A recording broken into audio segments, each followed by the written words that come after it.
And a pleasant good evening, and welcome to Bedtime Stories, the show designed with the lovers in mind, where we put you to bed but never to sleep with the greatest love songs of all time. Right here on WOSD Radio DB Chicago, WCHI Biggs Radio Chicago, taking you from the 8 track to the latest down, as well as WRLN, a Ray Neal media station, and WBOE, a Reggie Miles station. Professor, that is. It is your peanut butter brother, Dr. Al Greer, officially checking in. Happy Wednesday, happy Thursday, happy Friday Eve to each and every one of you all. Thank you so much for joining us at this time. Don't forget to share the live video as Barbara Jean already did.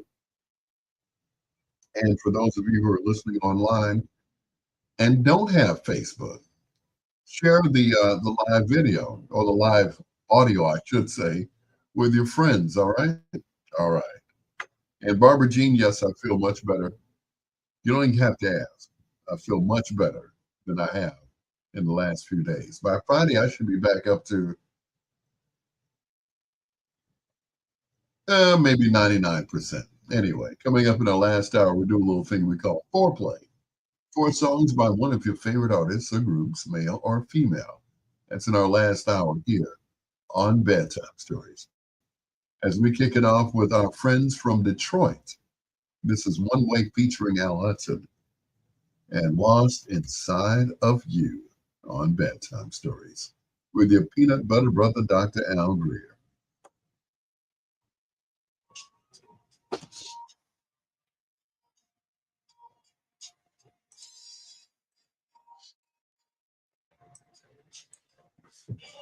You know, after a while, you lose track of the days, you know?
I'm back.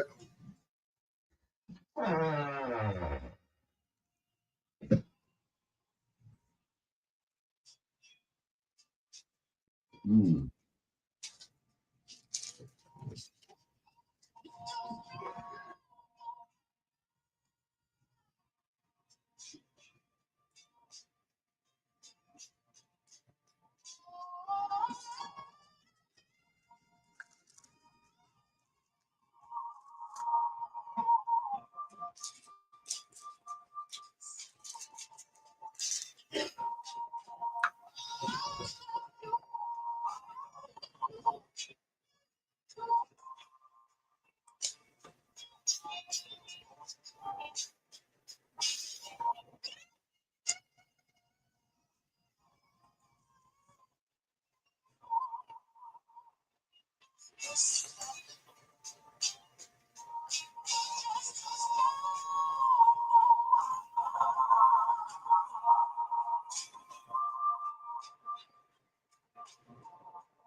Yo, Angie, what's going on?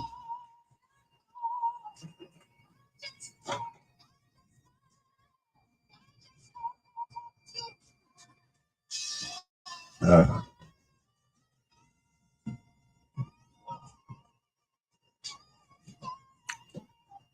what it look like? What it be like?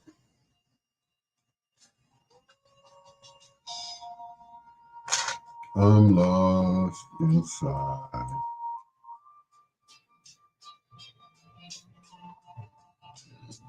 Mm. So my cold is getting better.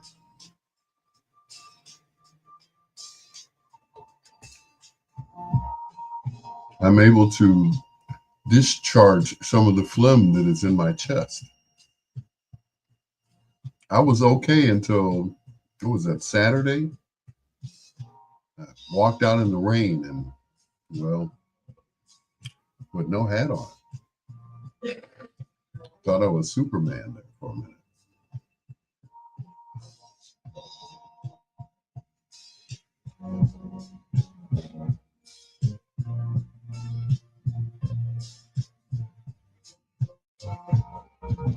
Putting you to bed, but never to sleep. It's Al Greer with Bedtime Stories on WOSD Radio. You know, baby, I spend a lot of time waking you up. All right. Because I didn't want to be tied down. Yours too, huh? You got a cold too? Oh, no. But you know, life is fun.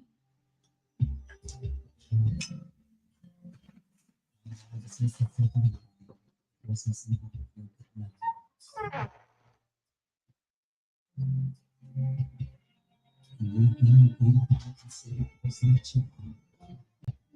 show me nothing but kindness, tenderness, and respect. And that's why I'm here. It takes a grown man to know when he's getting old and gone out in the arms. But now that I'm back, baby, anything you want, anything you think you want, I'll give you. Just do this for me. You're here in mind. Girl, don't waste no time. I love you, that's all that matters.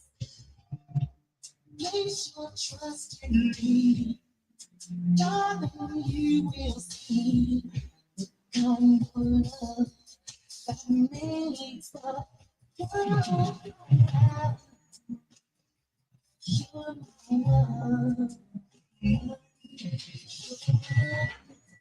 that wraps it around me.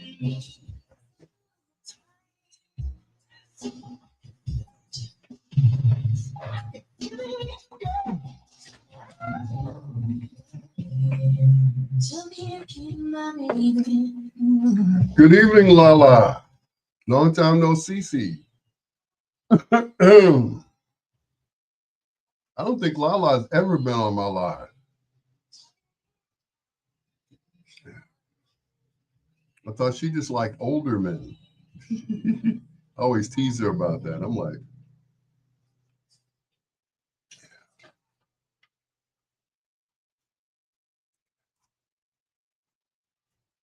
she used to date this guy. I was like, how old is he? Wait, never mind. But thank you for being on my live. I'm not going to tease you about it. Because one day I'll be that age. Whatever age that is.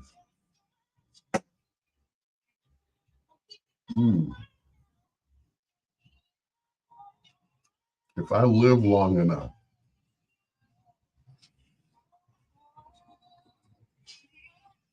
I was watching this documentary on Hugh Hefner. At one time, he had at least, I think it was 4 or 5 girlfriends. They were all blonde. They were all, bosomy.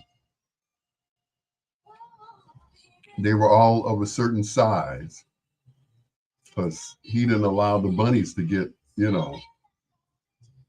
never see a heavy set bunny, in other words. You see a fat bunny, you're in the wrong spot. You're not at the Playboy Mansion. So, yeah.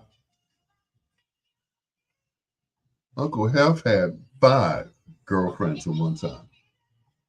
And he had to have been at least 80 years old.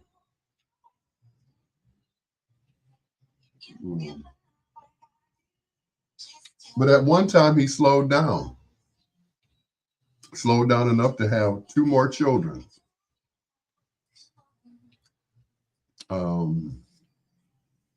Maston and what's the other one? Starts with a C. But anyway,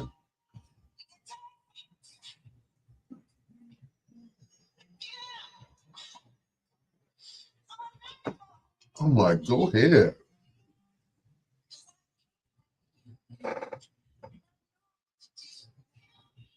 I ain't mad at you.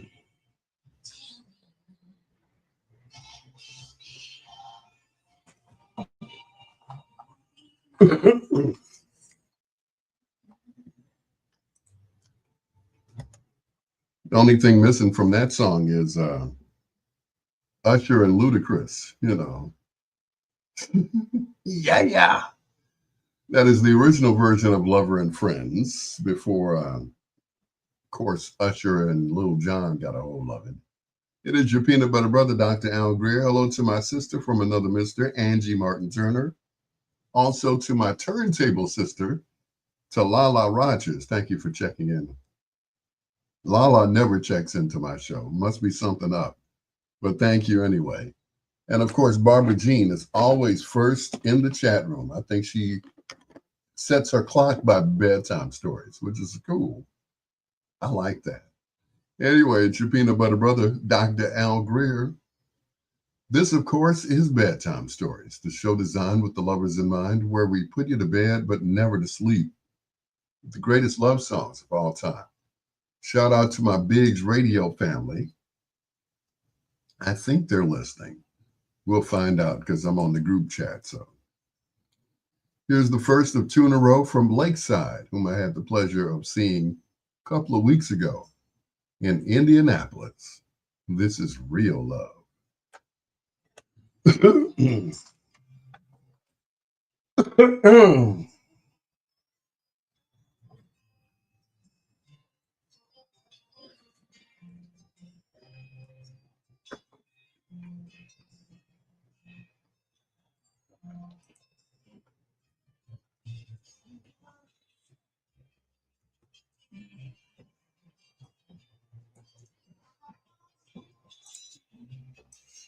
This smile.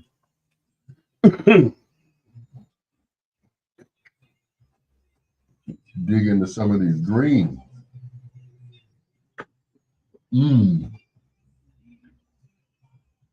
not bad. My niece and I went to Morrison's over on 79th Street. Morrison's. Yeah, not bad. I'm just wondering what this meat is. It appears to be. I was hoping it would be chicken, but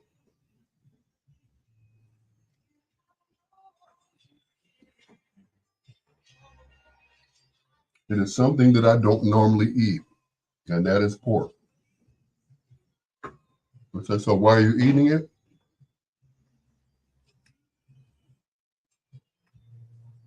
My niece doesn't eat pork either, so if she eats hers, I'm gonna eat mine.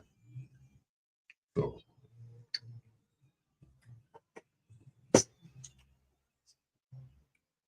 but it's cool. Mm.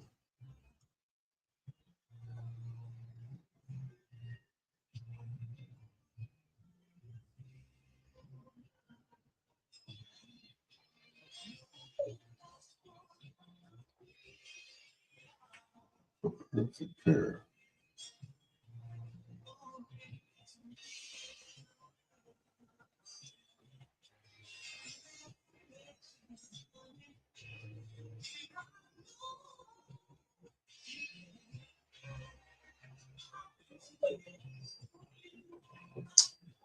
So what's been going on, Lala?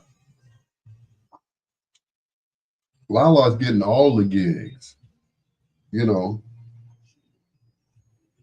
and that's okay.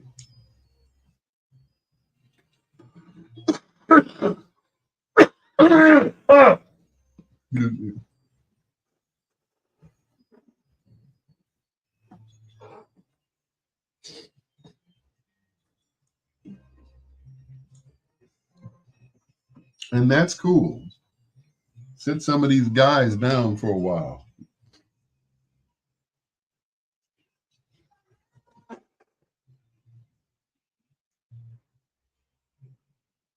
Oh, yeah, that's pork, all right. I'll be sicker in the morning.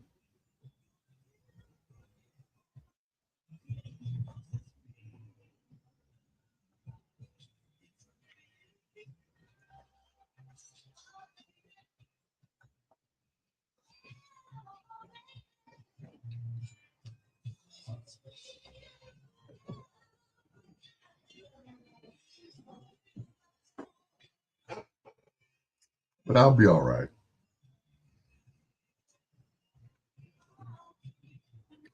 To all my Muslim friends out there, don't try this at home, okay? Don't try this at home.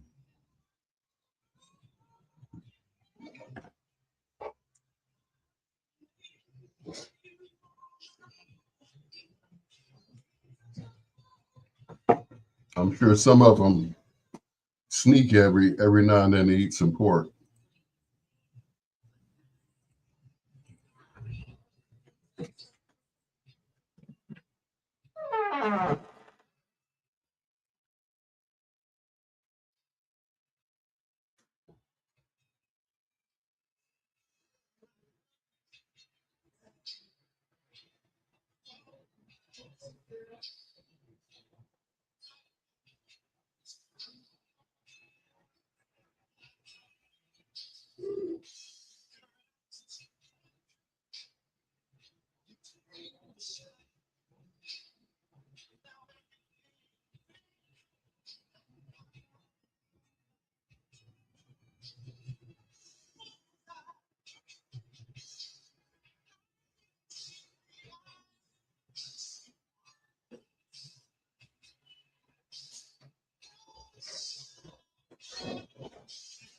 I'm back.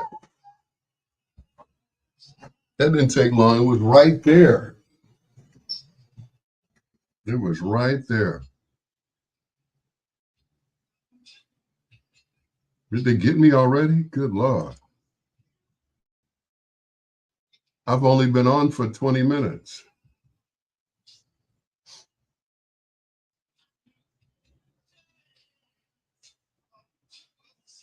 Yep. Okay. Stepping on down the line.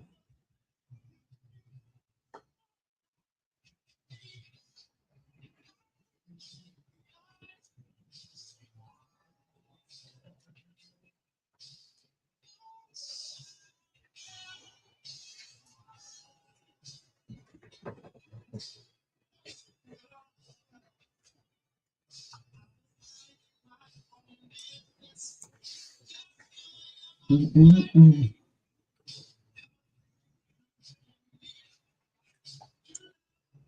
Mm.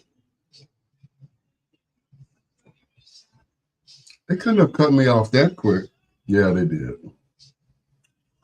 Trying to find me on Facebook.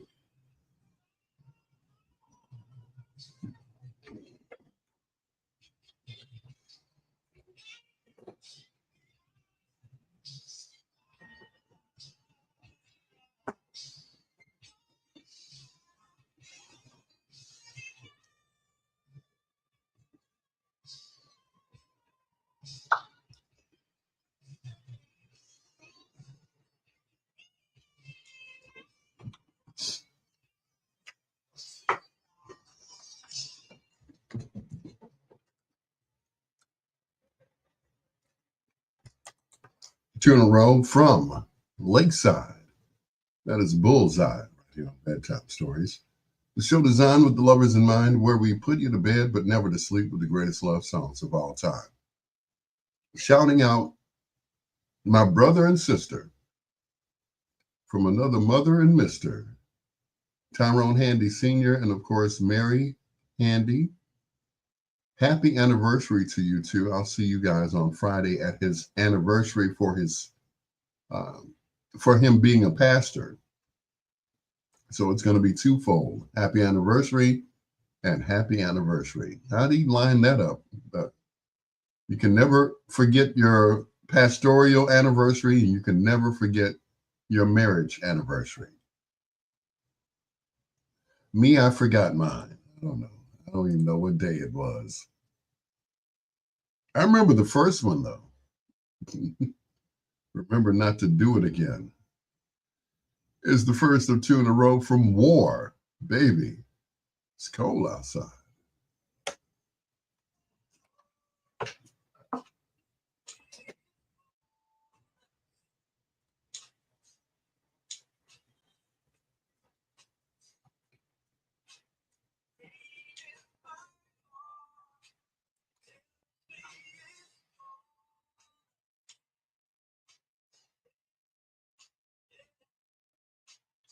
Not to do it again.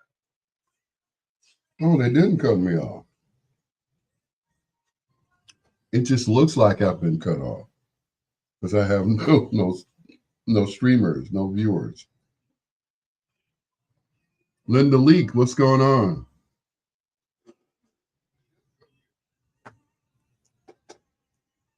It just looks like I've been cut off. I have no streamers, no viewers. Linda Leak, what's going on?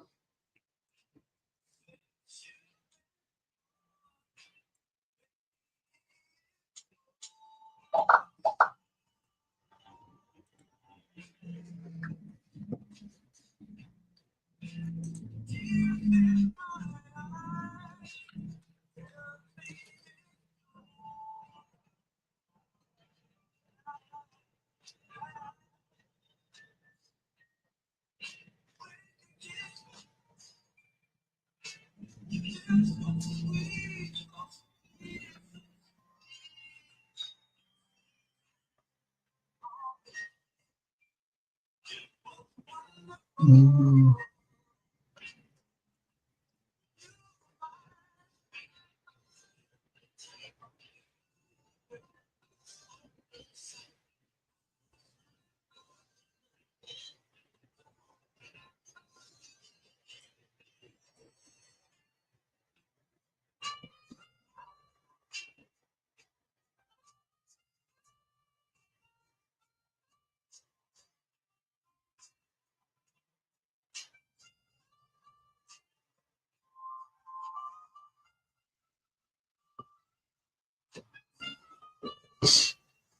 Linda Leak, Barbara Jean, Daryl Gregg, thank you so much for sharing my video. Thank you.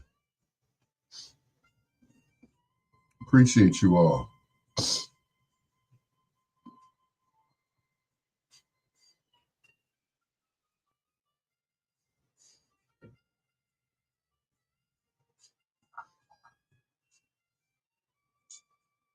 It's the first of two in a row from War. I lied.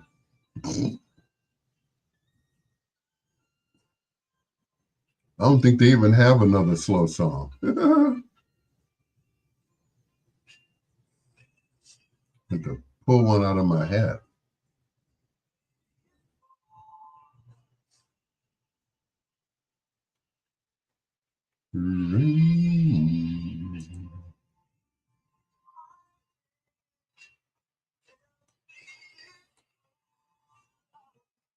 That's for sure.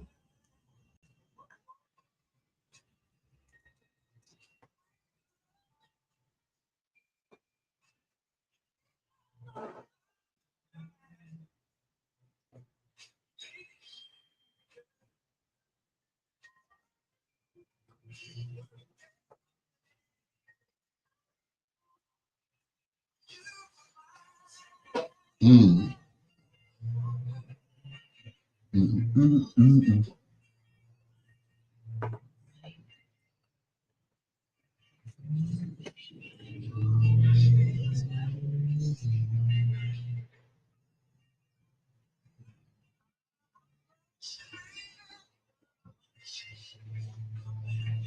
mm. To do it again. Mm.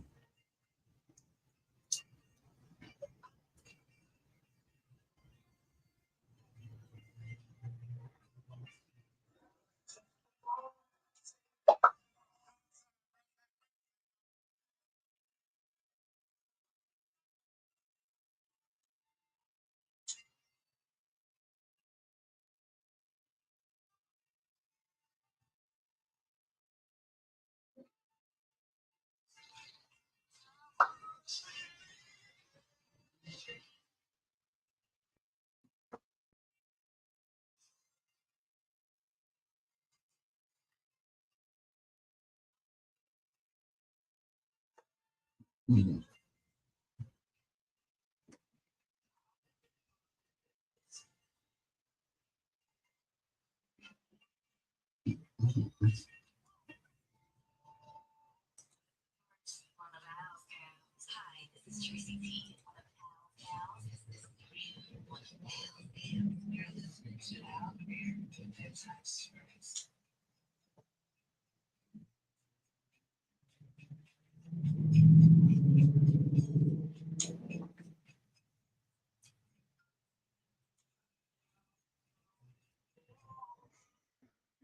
Getting over there, folks.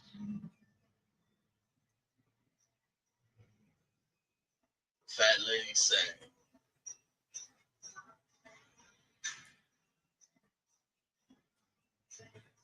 We had a lot of good times here. Where is here?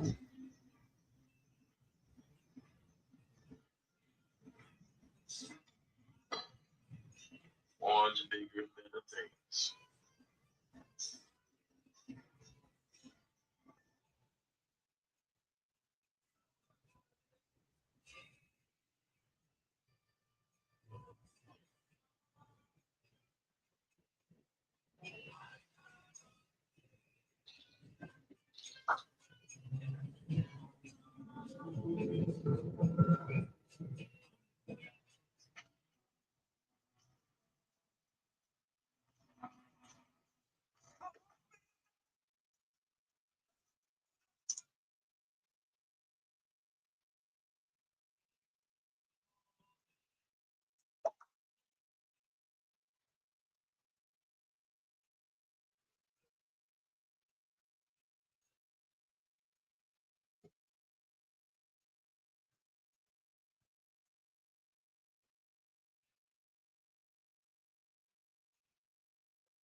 She was found innocent after dying in the electric chair. In 1944, Lena Baker, 44-year-old black domestic worker in Cuthbert, Georgia, entered a tragic confrontation with her employer, Ernest B. Knight. Baker worked as a maid and caretaker for Knight, a white gristmill owner, who had hired her to care for him after he broke his leg. As part of her duties, she was often required to accompany him to and from his gristmill, where he also repeatedly held her captive, locking her inside for hours overnight against her will. Baker later described enduring multiple instances of physical and sexual abuse, including beatings and threats with an iron bar whenever she attempted to leave. On April 29, 1944, after Knight forcibly detained her in his gristmill again, a struggle erupted over a pistol Knight brandished during the confrontation, and Baker fatally shot him in self-defense. Despite her full confession and description of abuse, she was found innocent of.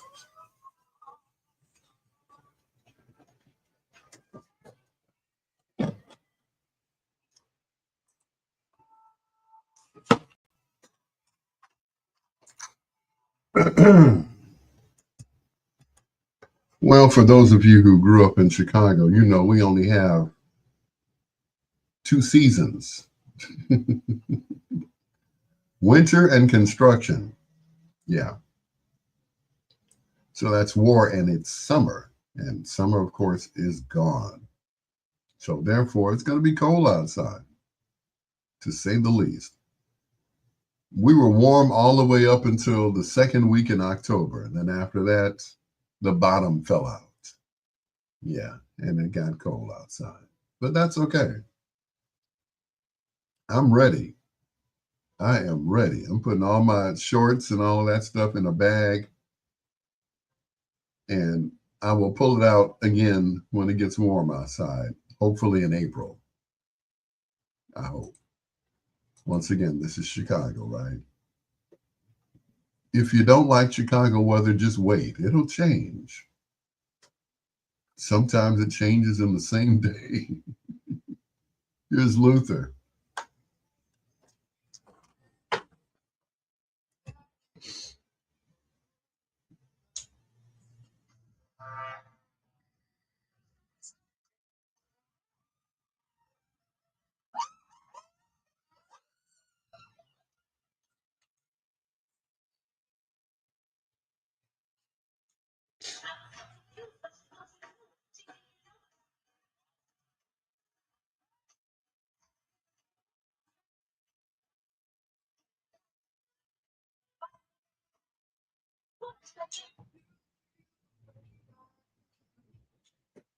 Can you tell us about this viral photo of this young beauty here?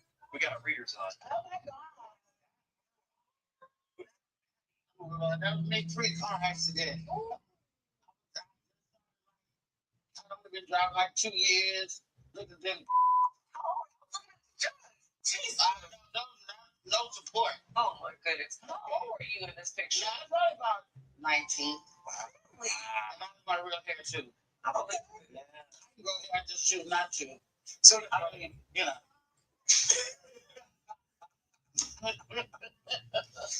You can take your pick. I think about it. Yeah. Yeah, can you tell us about this viral photo of this young beauty here?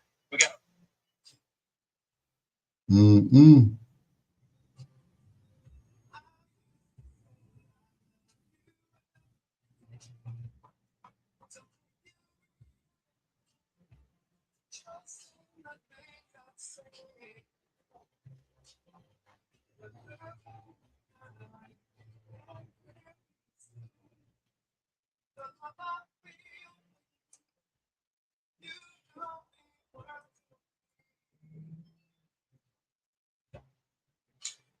Trump has lost total control of the situation. Even his allies in Congress are turning on him. In an effort to gain clarity, 3 Republicans joined Democrats on the House Oversight Committee to subpoena the Justice Department to give Congress all of the Epstein files. This fight's coming no matter. I mean, this is here. I'm ready to take this vote. I think we should take this vote. Transparency. Nancy Mace down. Trump is even losing the white women. Which is great because it means we're getting the white women and we're getting those files. All right. This feels like when you're at the airport and Southwest has delayed you for 23 hours. You're standing in line at customer service and there's a white woman in line in front of you, bubbling harder than Prosecco. She's even doing the like.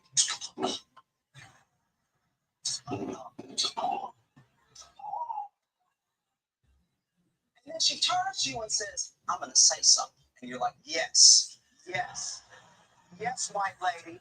Go up there and get that message. George, where the hell are you? I'm at a bank, you silly goose. I don't get all the George, what, are you robbing a bank? Of course not. This is a bank robbery. Well, it definitely looks like you're robbing a bank. Sure, it looks like I'm robbing a bank because I'm in a bank holding a gun, demanding money from tellers for a crime, and we'll see what happens if they do not come up out of this money. All right? But I'm wearing a MAGA hat, and as the J6 pardons clearly established, you can't be wearing a MAGA hat and doing a crime at the same time. Okay. How does the hat change the fact that you have a gun aimed at people's heads? Without the hat, I'm robbing a bank. With the hat, I'm peacefully protesting a rigged financial system. Sandra, I've been very clear. I want the lollipops too. The great ones, okay? Sorry, Ronnie. Multitask. Okay. Josh, have or no have, the police are gonna arrest you. And if they do, I'm gonna flip hostage. Much like these people who I'm currently holding hostage. All right? Sandra, the little kids with the chain, all of it. How many times do I have to tell you?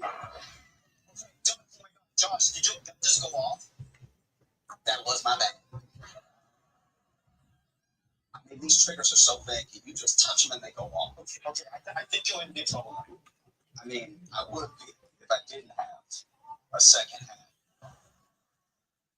George, where the hell are you? Mm-mm.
Just one night. That's all.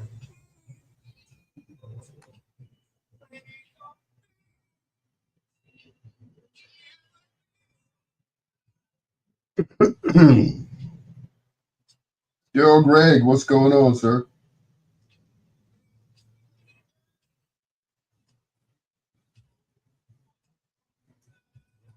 The man with the money.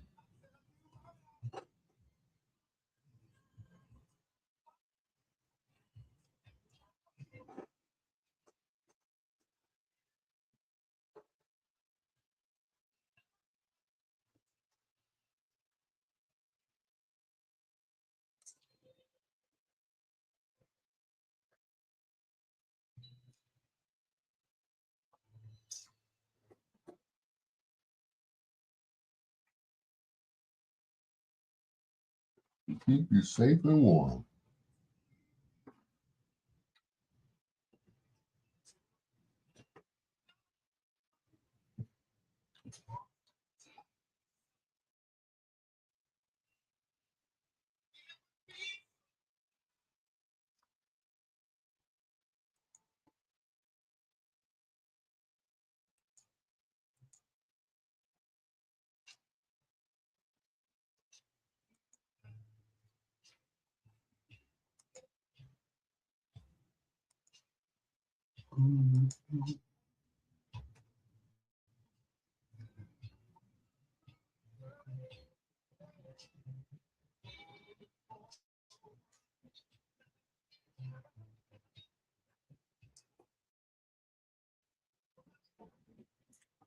If only.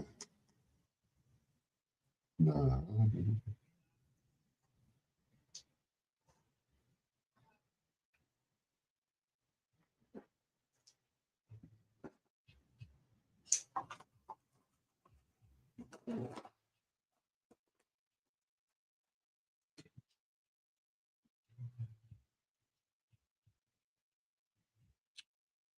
Ooh, into the show, 45 minutes already, huh?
KP, what's going on? Welcome to the chat room.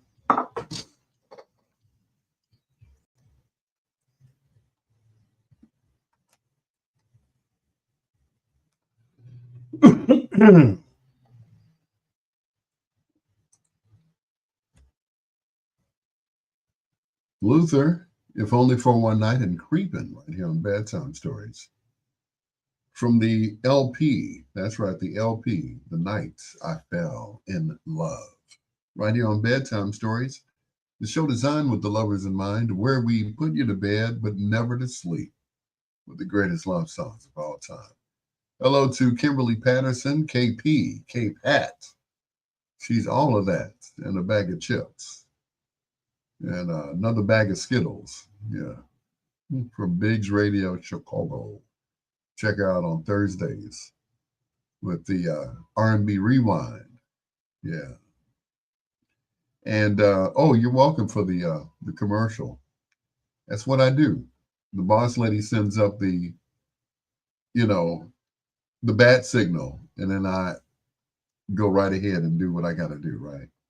Anyway, it's your peanut butter brother, Dr. Al Greer. Hello to Lamar Daniels. Thank you for checking in. He's hasn't been there for a while. I guess he's back to insult me a little bit more, but go right ahead. Help yourself.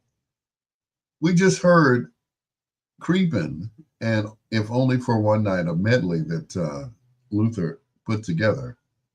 Here's the original from Brenda Russell If Only for One Night. And then the original from Stevie, right here on Bedtime Stories. It's your peanut butter brother, Dr. Al Greer, putting you to bed but never to sleep with the greatest love songs of all time. Well, thank you, KP. You know, in the words of Ray Charles, I try to make it do what it do, baby. Yeah. So I'm glad you liked it.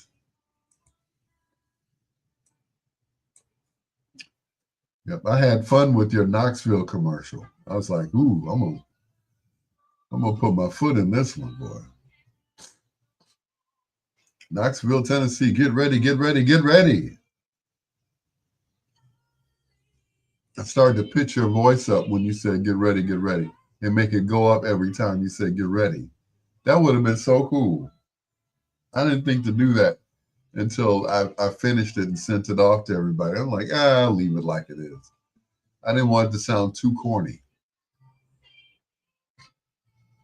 you know. I didn't want it to have too many effects in it. And it's like, okay, so what are they selling on this commercial? So, yeah. You ready for another one? All right. That's all right. The more you do it, the easier it becomes.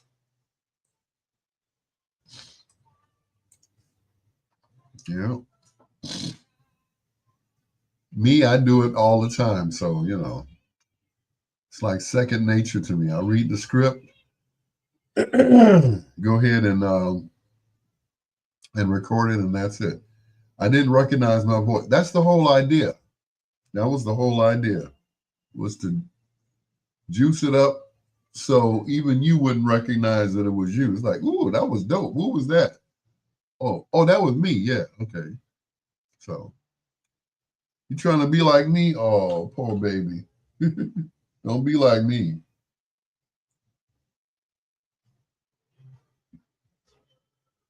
Poor, broke, busted, and alone. You don't want to be like me. Mm-mm.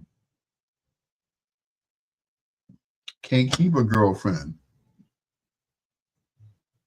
Can't keep a girlfriend. Can't keep a wife. Yeah, I tell you, it's rough out here in these streets. You know, you would think after so many years, I know what a woman wants. You know, my buddies used to tease me all the time. It's like, man, you just too nice to these women, man. I said, what do you mean? You're just too nice. You opening doors and holding hands and all of that. I'm like, well, isn't that what I'm supposed to do? Yeah, man. And you look at them when you're eating and stuff, man. Look at your food. I said, thank you, Kim. I needed to hear that. But my buddies, but please, they were like, man, F these broads. I'm like, no, you go right ahead. That's not me. You know, every woman is different. You're absolutely right. Every woman is different.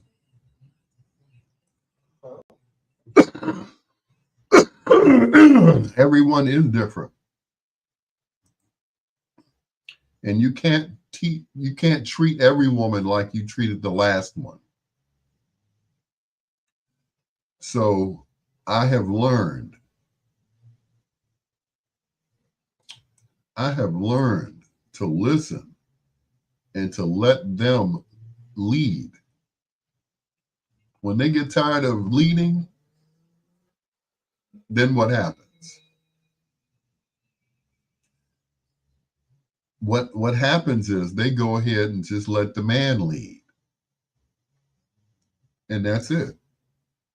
They should be privileged to be in your presence. Girl, if that were only the case, if that were the case, If it were that easy,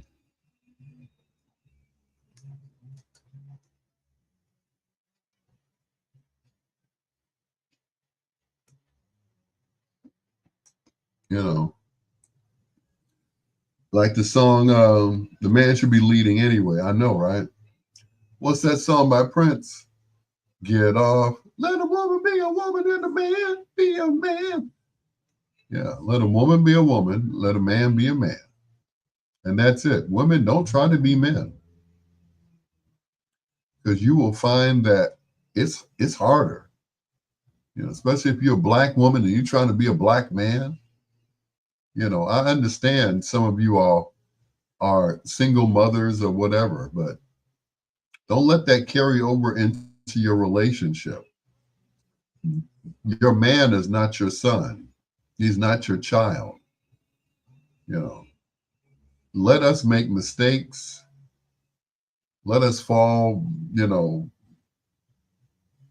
short of the grace that you put us up. It's like, you know, you start off with a clean slate. You just met this person, you're getting to know them and everything. And when women have been single so long, they tend to want to be the boss. You're absolutely right. They tend to want to be the boss. You know, it's like, whoa, wait a minute, hold on. You know, allow that man to make mistakes because just like him, you're not perfect either. So allow the man to fall down, mess up, or whatever. Like I always say to these young ladies, I'm like, look, give me enough time to mess up, and I guarantee you it's going to take a while. Once I get to know a person, then I know what to do or what not to do, what to say and what not to say. And that's it. Absolutely no one is perfect. No one is perfect. You know, I've been with some women, boy. What's that song by what is it? Outcast. You are. I've been with some women who were the prototype. They had everything that I was looking for, but their elevator didn't go to the top floor. You know, you're right, communication, but sometimes men want to be left alone to try to figure it out before they burden their women with their problems. If you can't help me, then let me work it out and then I'll get back with you, okay? That, of course, Stevie Wonder from the album Fulfilling This First Finale. That's how you have to say it. You say it too fast, and it sounds like an Eddie Murphy joke. The good one. It is your peanut butter brother, Dr. Al Greer. Once again, hello to Kimberly Patterson. We're talking about relationships. Well, that's what we normally talk about here on Bedtime Stories. But my relationships, where they mostly last for about 3 months. That's it. Yeah. The first month, you're getting to know the person. The second month, you know them and you know what to say and what not to say. The third, you're getting on each other's nerves because you won't say what you really want to say because, you're trying to spare that other person's feelings. And then they push your buttons and look what happens. Yep, that's right. Barbara Jean says sometimes you need to let a man be a man. You're absolutely right, Barbara Jean, and to let us fall down and make mistakes, but at the end of the day, still have our backs. Anyway, if you ever wanted to be in the music business, if you think you're doing it right, then keep doing it the way you're doing it. But if you think you need a little help, maybe you should listen to this.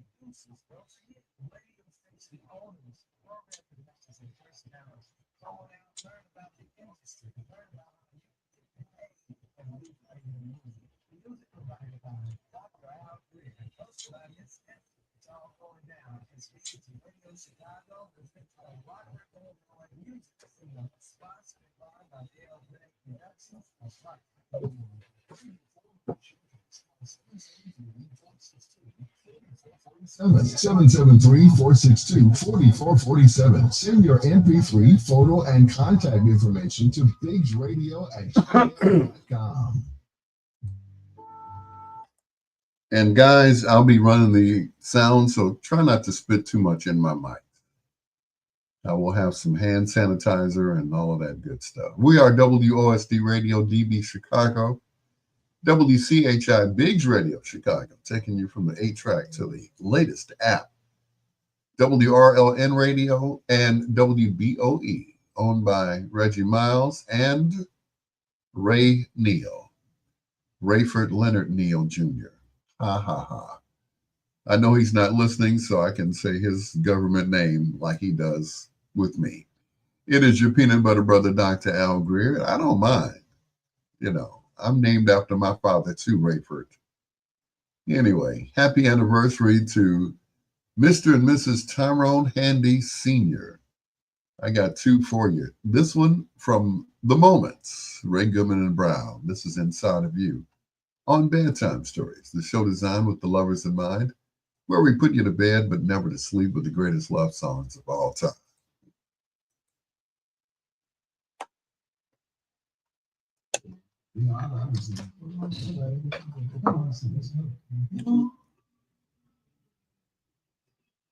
Ooh, well,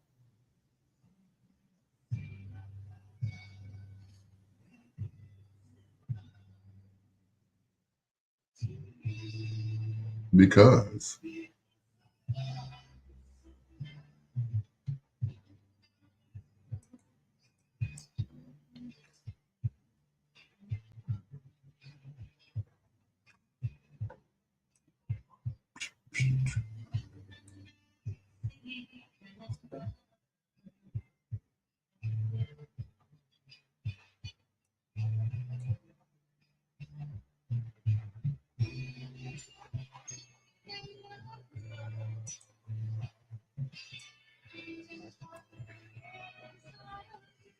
that's right. Gotta let a man be a man.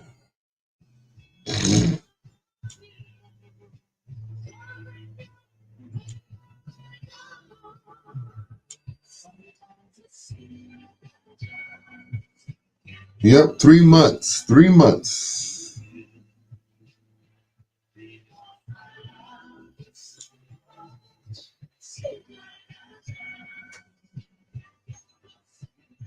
So the question is, after you've broken up with somebody, do you go back? We'll just leave that open.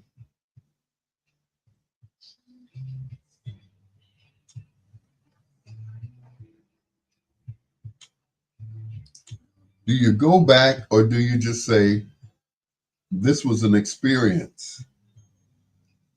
You know, they say a test, out of a test comes a testimony.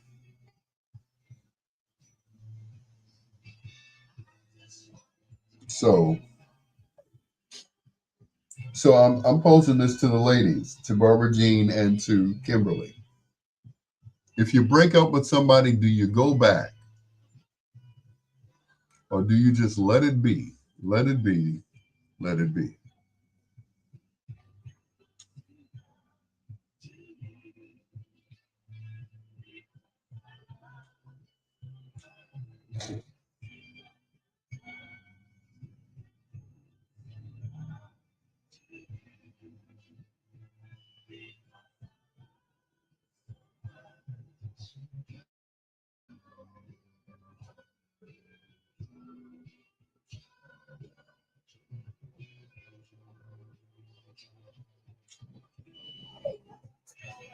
I absolutely refuse to financially support a man. Wow. Some women will financially support a man who won't even look for a job. Unfortunately, Barbara Jean, that is not the question. But that's a good answer for another question. But once again, do you go back to someone? If it didn't work out the first time, do you go back and try it again? No, no finances are included in that scenario, you know. Although I did get kicked out for not having enough money, but that's another story. 9 years ago.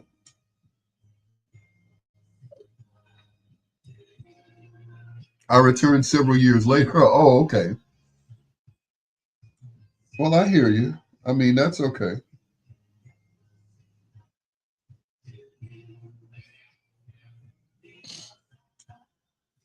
You know, that I understand.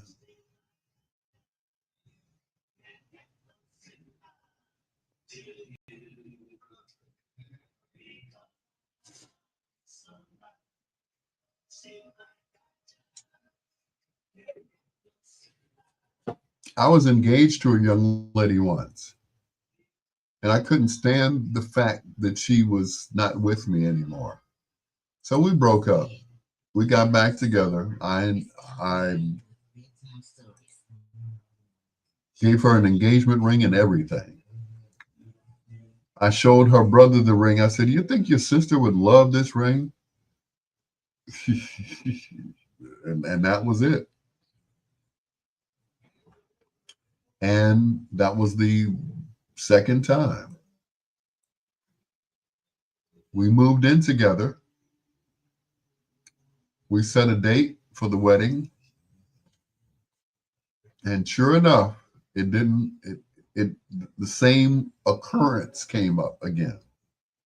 If the knucklehead refuses to work, I'm out of here and refuse to look back. Once again, Barbara Jean, we're not talking about if the brother works.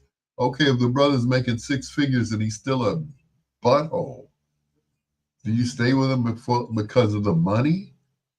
I'm just saying. You keep bringing finances into it. We're not even talking about that. Say, for instance, you all are both broke or you both have money and the relationship just isn't working out. Then what? That's what I'm talking about. You know, I got kicked out for not having enough money because my wife wanted to retire from work and she wanted me to be the breadwinner, the sole breadwinner. Now, how many people know that these days everybody has to be working? You know, if you have a baby, you got to put the baby into, you know, baby modeling or something, you know, modeling Pampers or something. It's like, you know, we ain't talking about working. We're talking about the relationship working. That's what I'm talking about.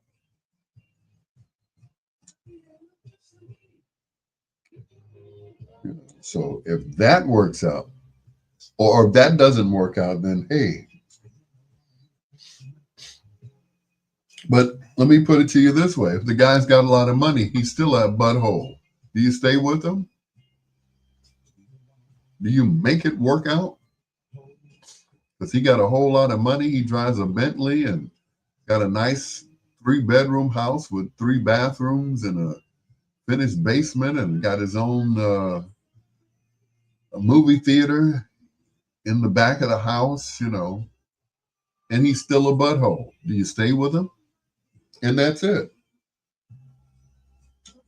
A lot of times it's not about money.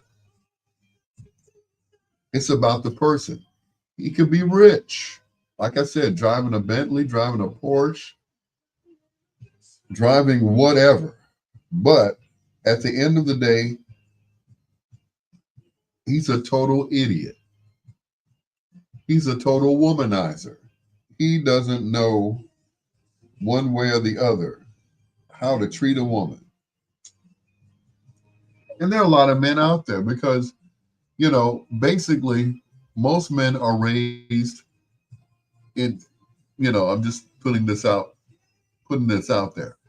Some people have like a two-parent family, you know, like, I grew up with both parents. My parents didn't die until after I was grown. So, we always look at our parents and say, okay, they had a great relationship. They had a great marriage. I want mine to work out like theirs. But say, for instance, that guy is a total dog, total whatever. And he's got things right. If it ain't working out, cut your losses. That was the answer I was looking for. It ain't got nothing to do with finances. He can have stacks of money, but it's how he treats you, you know. For Mr. and Mrs. Handy on their anniversary. Happy anniversary from the Moments right here on Bedtime Stories. It's your peanut butter brother, Dr. Al Greer. This, of course, is Bedtime Stories, the show designed with the lovers in mind, where we put you to bed but never to sleep with the greatest love songs of all time. My good friend, Mr. Al Goodman, was in that group. And I got a chance to meet Billy Brown, and I told him the whole story about Al Goodman calling me one day. And I pick up the phone, and I'm like, hello? Yeah, this is Al. I said, yeah, this is Al. He says, this is Al. I'm like, I know, this is Al. Man, this is Al Goodman, man. Oh, okay, sir. Hey, please, look, you about to get cussed out. Al Goodman, Ray Goodman and Brown called me. And I was like, oh my goodness. I'll never get another call like this again, will I? Well, of course, we chatted, and that was it. Next time I saw him was at the funeral for Robert Squirrel Lester. We took a picture outside on 95th and Ashland behind the church. And that was it. And then he was gone. He was a great guy, too. It's your peanut butter brother, Dr. Al Greer. We do a little thing on this show called Who Did It Best? Here's last night's foreplay artist, Mr. Will Downing. Or what is his name? Willard. Wilbert, one of those. Will Downing, and You Sure Love to Ball. Originally done by, of course, the marvelous Marvin Gaye. Here on Bedtime Stories.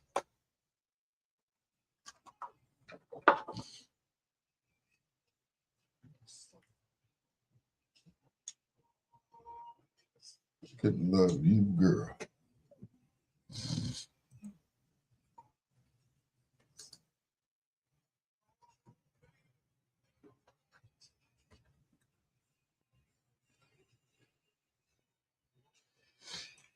You sure love to ball.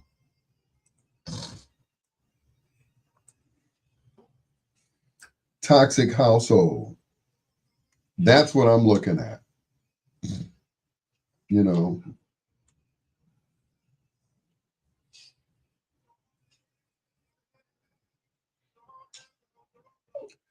sometimes, like when we were younger, my parents, they basically stayed married, I guess, for the sake of the children, my brother and I. But at some point, they didn't sleep in the same bed with each other anymore. So that was it. So what was that showing my brother and I? You know, my thing is, hey, never go to bed angry. Well, they didn't go to bed angry. They just went their separate ways and went to bed.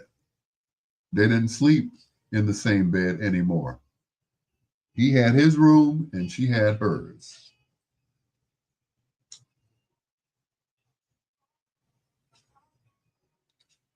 And that was it. That's how they, you know,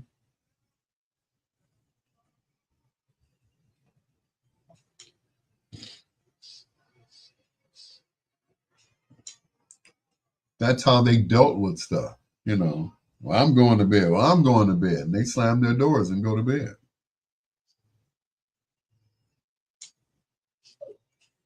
And the thing that we were always taught, well, some of us were, was never go to bed angry, because you never know when the other person is not going to make it through the night. So you basically try to make up before you go to bed, because the last thing you want on your mind is what you said to that person to piss them off in the first place, and for you all not to say goodnight to each other.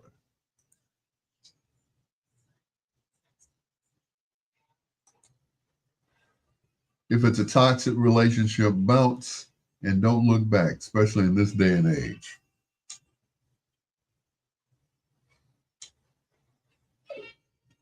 Well, I guess.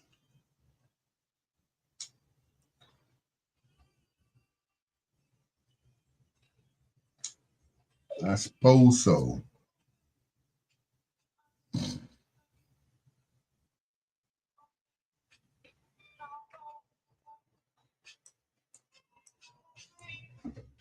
But in my case, I went back to someone.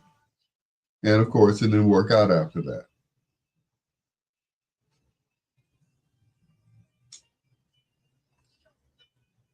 You know, but who knows? You know, sometimes, for instance, I don't know what the situation was, but my daughter went to school with this guy. They were in high school together. They played in the band and everything else.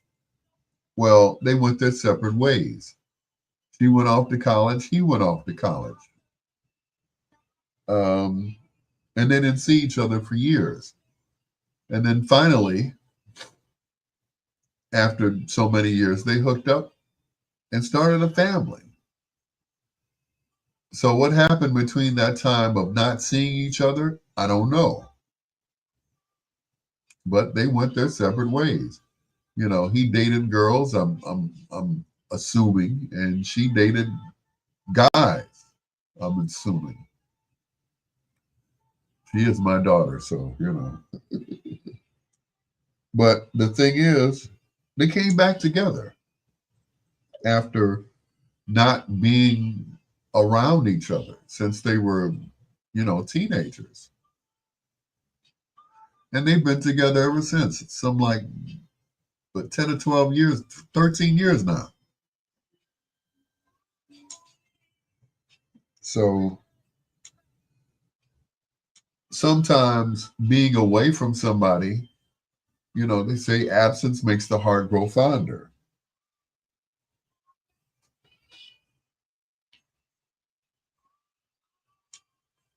You know, who knows?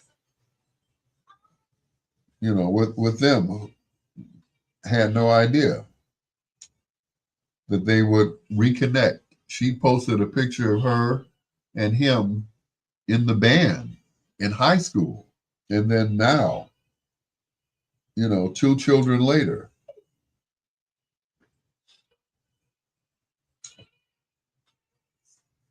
So,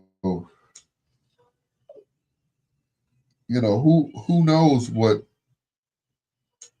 you know, what fate is going to, you know, deal you.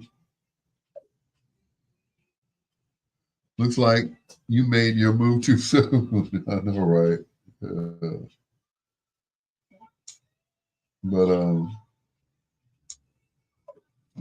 somehow that's how it works out. You know, you don't see a person for years, and then all of a sudden you run into them on the street, and you say, hey, I remember you.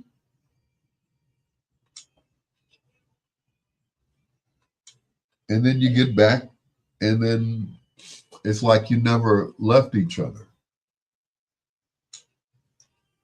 So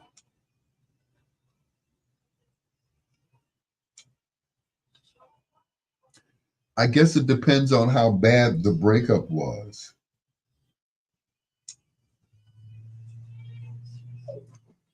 If it was like, you know, you cheated to the point where,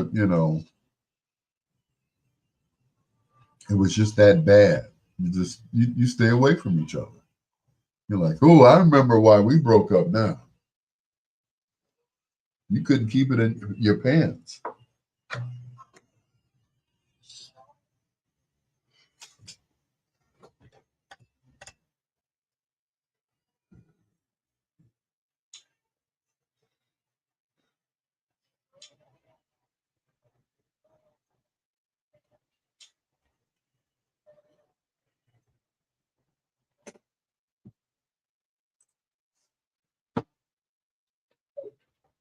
Marvin Gaye, You Show Love to Ball, from the album Let's Get It On, right here on Bedtime Stories. It is your peanut butter brother, Dr. Al Greer. So, do you go back in a relationship after you've broken up? I guess depending on how bad the breakup was. Like, for instance, if there was some violence in there somewhere, then I guess you just don't go back, right? Sometimes people don't change. Yeah, sometimes it gets worse, but who knows? Here's Enchantment on Bedtime Stories.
It's Greer with Bedtime Stories.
Long ago.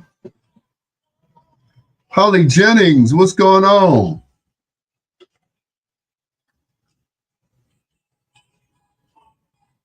Hollywood, where you been?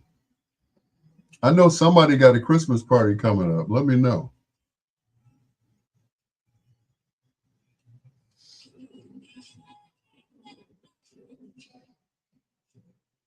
I'm sure they'll need a DJ. And you've always been hooking me up, and I appreciate it. Thank you.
Deja vu.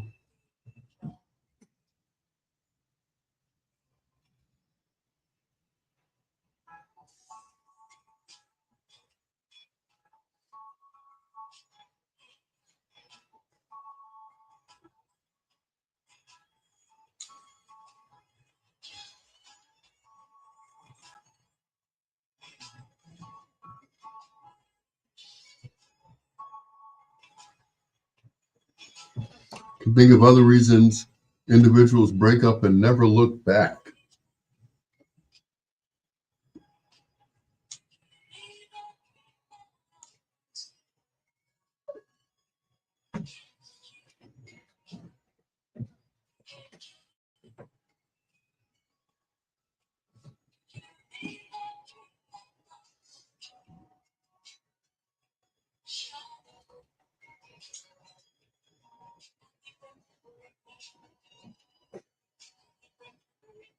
Deja vu.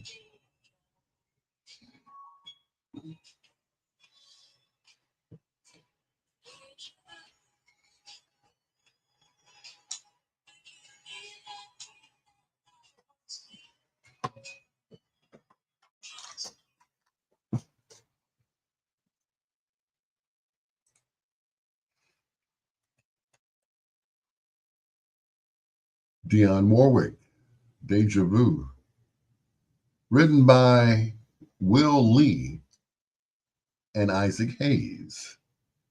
For those of you who don't know who Will Lee is, he was the bass player for the CBS band during the time that David Letterman was on. He was the bass player for that group, and of course Isaac Hayes. You know, he was the man back then. Yeah, they tried to take back his Oscar because they claim he didn't write anything because Isaac Hayes couldn't read music. Most musicians out here cannot read music, but they can interpret it. As a matter of fact, there's a young lady who became the Queen of Soul back in 1967. They placed a crown on her head, and she was forever known as the Queen of Soul. Well, she couldn't read music either, but she could sure interpret it very well. She taught herself how to play the piano. She toured with her father, who was known as the preacher with the $1 million voice. Who are we talking about? Yes, Aretha Louise Franklin.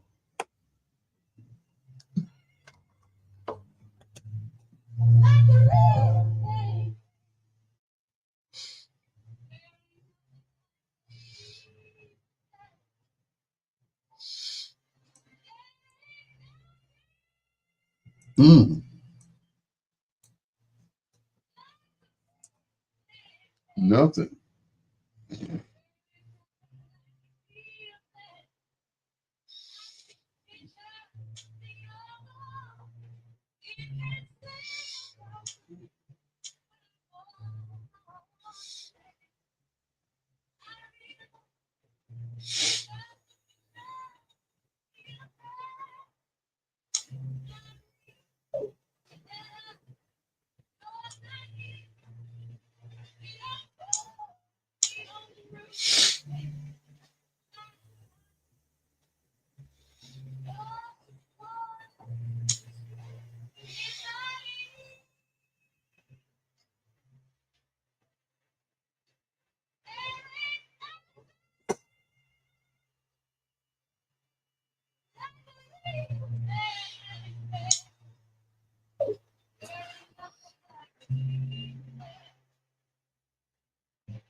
Mm,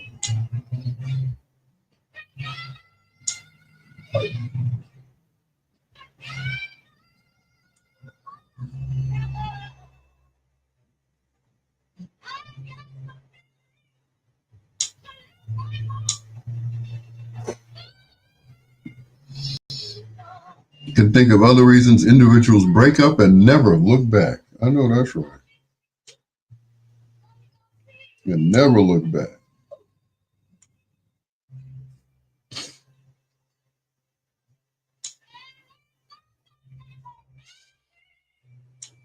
I remember a friend of mine, this is a long time ago. This girl got in his house and found out he had somebody else in there, and she wasn't leaving, and the girl wasn't leaving, and the police got involved, and oh yeah, it was ugly. It was squad cars in front of the house. I was like, what is going on here? Well, I'm not leaving. So nobody wanted to leave. So one of them called the police. He said, well, somebody got to leave. And that was it. So that was grounds for breaking up, I guess. So that was it.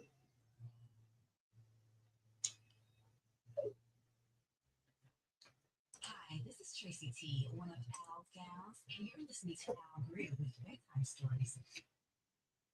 So it all depends. It all depends.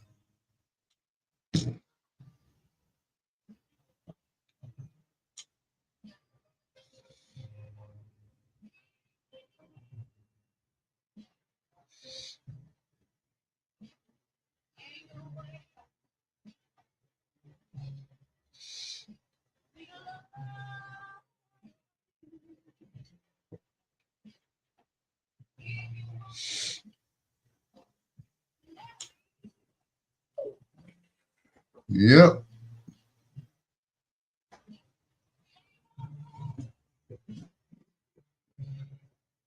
Sometimes you just let bygones be bygones and get back together.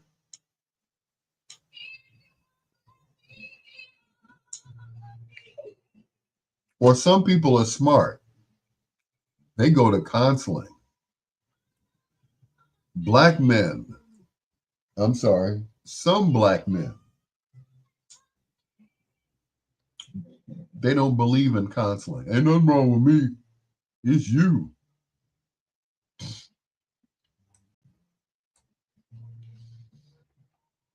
So if you refuse to go to counseling, especially if you feel like it's worth saving, then fellas, do the counseling thing. Do the counseling. You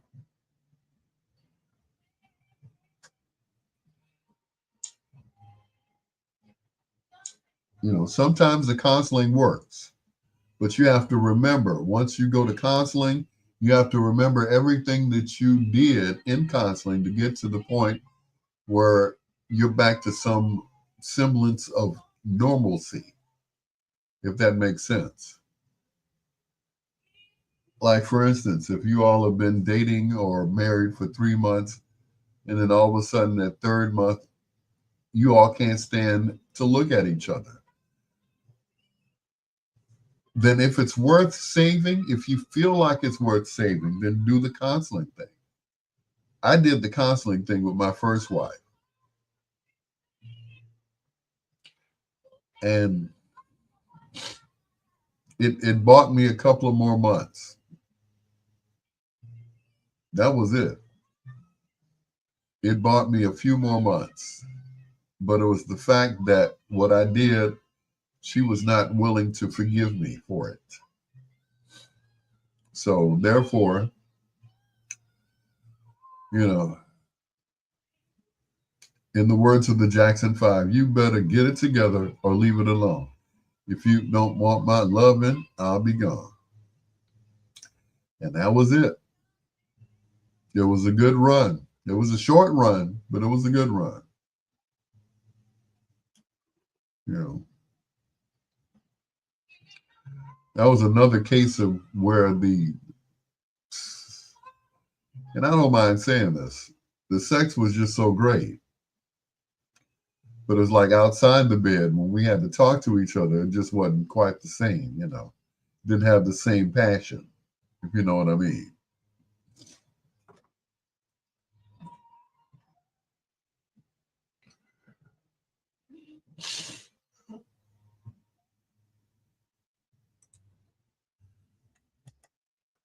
The Queen of Soul, Aretha Franklin, and Ain't No Way, co-written by her sister Carolyn, who was singing in the background with that high well, not falsetto, but that high soprano voice of hers. Ain't No Way, right here on Bedtime Stories. It's your peanut butter brother, Dr. Al Greer, just about 18 minutes away from foreplay. But right now, I'm kind of biased. I really like this song by Stevie. And a lot of people will probably disagree with me. So this is probably one of the best songs that he has done. Now, he's done a lot of great songs. There's no doubt about that. But this one right here, this song right here from Intervisions, it just does something to me. It's called Golden Lady on Bedtime Stories.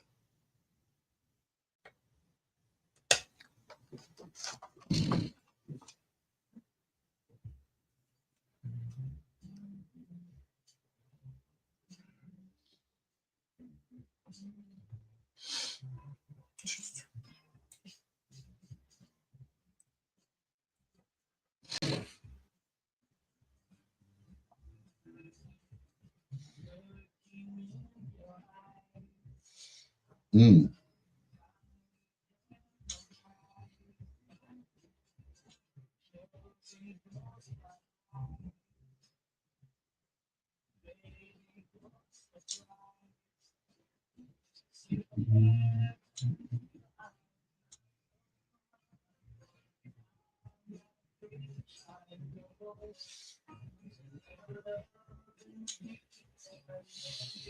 Mm.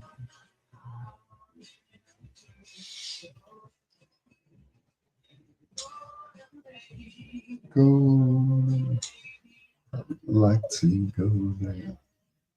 I'd love to go there.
I'd like to go there, if you don't mind.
Take it up, Stevie.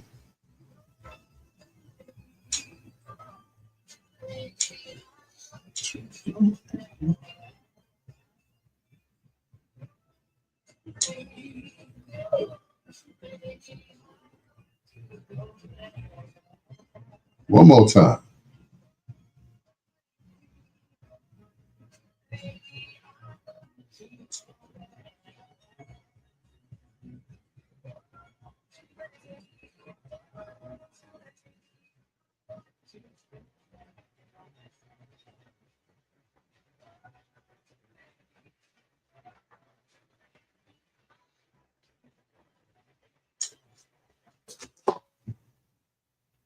Putting you to bed.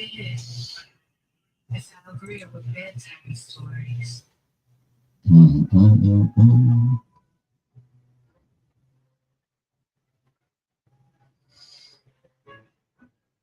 Ooh.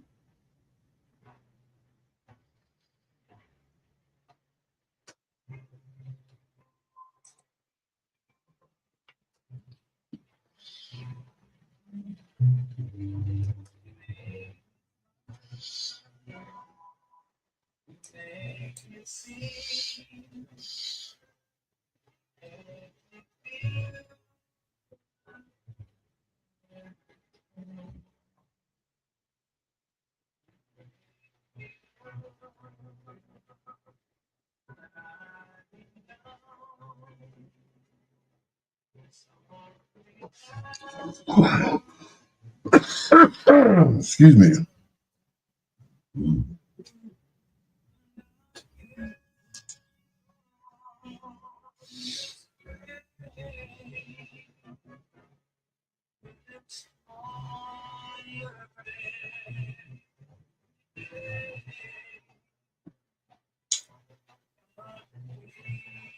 Too shy to say that I really love you.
Stevie Wonder and Too Shy to Say.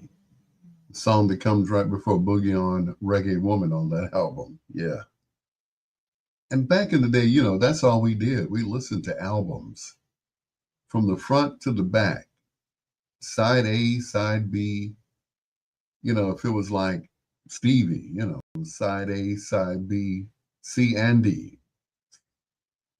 Too Shy to Say from Fulfilling This First Finale. Right here on Bedtime Stories, the show designed with the lovers in mind, where we put you to bed, but, excuse me, never to sleep with the greatest love songs of all time. You see, you're not professional unless you belch on the air. So there we go. This song started a whole revolution, started a whole genre of music on the radio. And it all started with a guy by the name of Melvin Lindsay. He was an intern at a radio station in DC. That station, WHUR, Howard University Radio. And he decided to take all the fast songs out and just leave the slow songs in and give it a name. Well, he gave it a name, all right. Quiet Storm. Thank you, Melvin Lindsay. Continue to rest in peace. And thank you for the genre of music that you have left. Quiet Storm is Smokey on Bedtime Stories.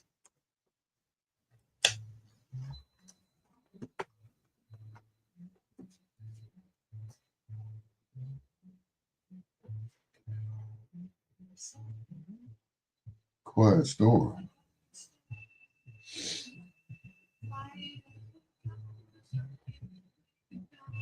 Break of dawn.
Hurricane.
Whoa, baby.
Scents and stuff like that. So yeah, can be into that type of thing. I do that. I enjoy reading self-help books. Um, I enjoy reading just like books. I like self-help books. I like sci-fi books. I like, you know, books about like love and stuff like that. You know, romance novels, things like that.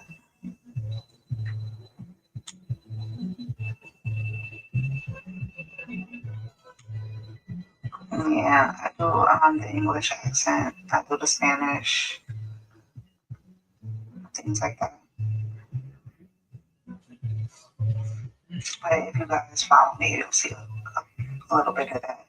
And I do my ghetto girl, my ghetto girl, my brown girl. You know.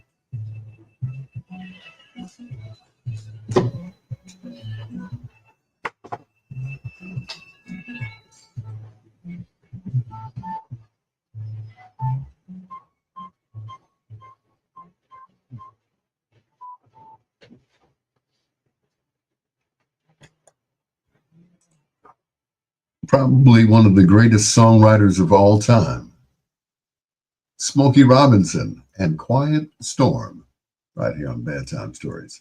Just ahead of Foreplay on WOSD Radio DB Chicago, WCHI Biggs Radio Chicago, almost said the old one, taking you from the 8-track to the latest app, and of course, WRLN and WBOE.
Where it is time for Foreplay, somebody asked me, can you bring your own food to the Dusty Record Convention? Well, yes, since 1977, yeah. Probably the largest indoor picnic. You can bring everything, anything you want. And of course, Richard McGee used to provide the music. But you could bring whatever you want. Pay you $20 at the door, bring in your coolers, your pans of chicken, of course, and all of that good stuff. Since I believe 1977 is when he started it. The Dusty Record Convention, November 1st at St. Ethelreda, 87th and Paulina here in Chicago. So if you're in this neck of the woods, come on down and check us out. I'll be there. This will probably be the first time I'm there from beginning to end because I'm not booked for a party. Normally I leave and come back and everybody's gone. I'm like, hey, somebody save me a chicken wing or something. Anyway, it's time for Foreplay. This young lady was known for her 5-octave vocal range and her use of the whistle register. If you don't know what that is, look it up, Google it. She was born right here in Chicago on November 8th, 1947. on the South Side. She used to work for Chess Records. And one day they heard her singing and said, get away from that desk and get in here and sing some background. She sang background for Etta James, Fontella Bass, Ramsey Lewis, who produced or co-produced her first album, Bo Diddley, Chuck Berry, Muddy Waters, and others. She used to sing with a group called the Rotary Connection. They really didn't have any big hits except the two Christmas songs that they did. But the breakout hit was a song that nobody thought was going to be a hit. They kept playing it over and over again. And the more they played it, the more it kind of grew on you. It's the kind of song that if you're having a really bad day, if you listen to it, it'll put you in so many different moods and emotions. And I don't really believe I'm playing it now, but it's part of Foreplay and it's part of her songbook of music. Chicago's own Minnie Julia Rippenton Rudolph, who made her transition July 12th, 1979, at the tender age of 31. Tonight we feature in Foreplay Minnie Ripperton on Bedtime Stories.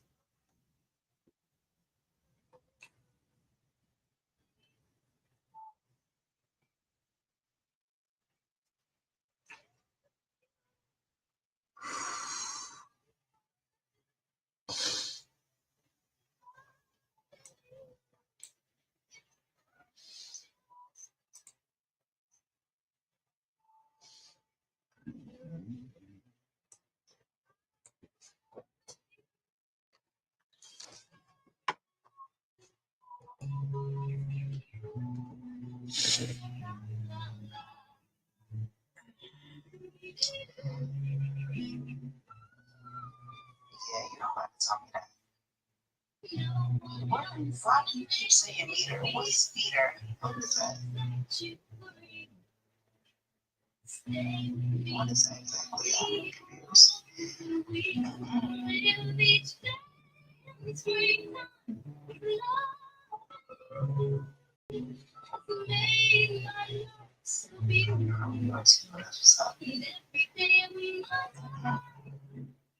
Can somebody start it off so I can finish it?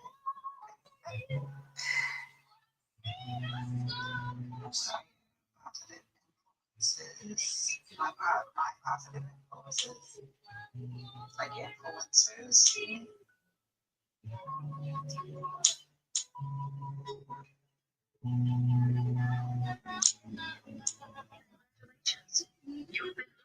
As the should Rosewood Nursing Home, just outside your job, your residency, all the rules, especially rule number 6. Rule number 1, exactly how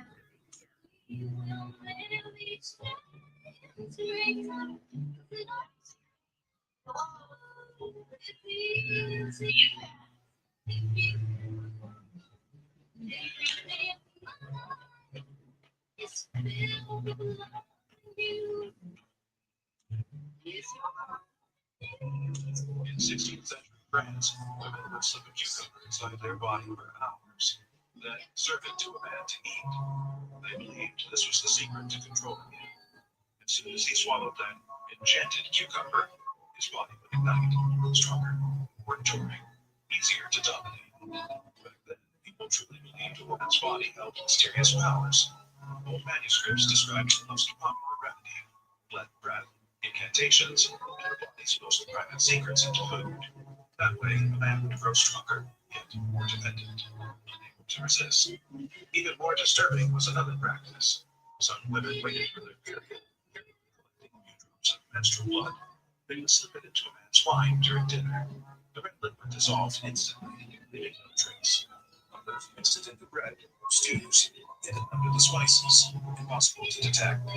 To them, This gave men more power in bed, but also chained their hearts and bodies forever. In this belief, love was never romance, it was pure control. The most intimate fluid used to dominate the most secret desires. In 16th century France, women would slip a cucumber inside their body for hours, then serve it to a man.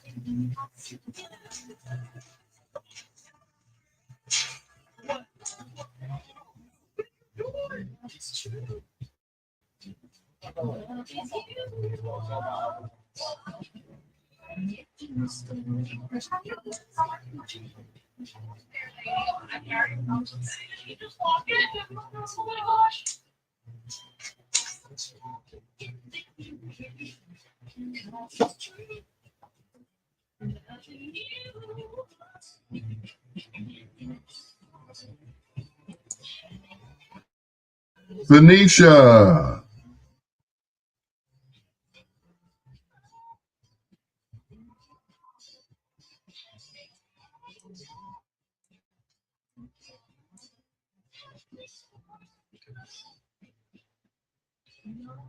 What's going on, Venetia?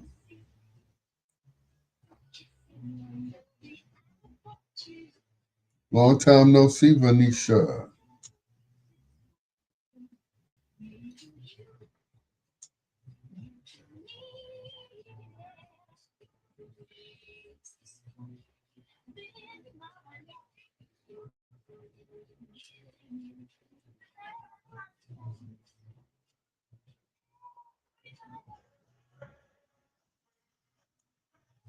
Donald Trump has always sued everyone and everything at all times everywhere. I'm better than I was yesterday. Well, some of those claims were against The cold is kind of coming up. during the Biden administration and before made the fatal mistake of doing their jobs. His claims, he got a bunch of claims. Some of his claims are over investigations into his Russia ties and the seizure of hundreds of classified documents from Mar-a-Lago's highly secure guest bathroom. Got really mad. So, okay. Now, of course, after he became president, all the cases against him were Would you say your mom's birthday party and having surgery? Oh, wow. Specifically, Trump wants the DOJ to pay him $230. Happy birthday to your mom. The sound of this audience is obviously ridiculous, but since he won the election, technically as president, he could now, in effect, order the government to pay him. Well, that doesn't seem right. I mean, if you're gonna do that, why stop at 230 million? Why not just let those people stop, lose the pants, and those Scrooge McDuckets will file a bill? Conversations. Now, you're saying a judge would never allow that? Oh, sweet, stupid child. What else do I need? Do what? No. Why didn't you turn the light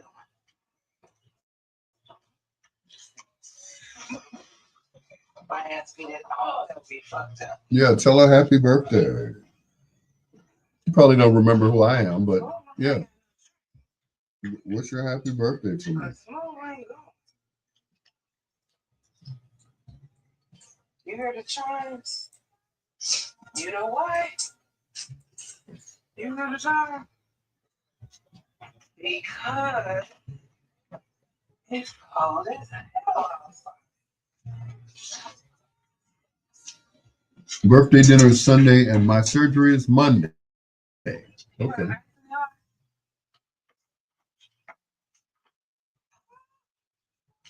You put yours?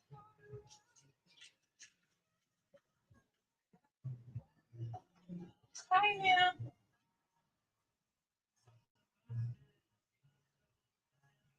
Well, good luck on your surgery, sweetheart.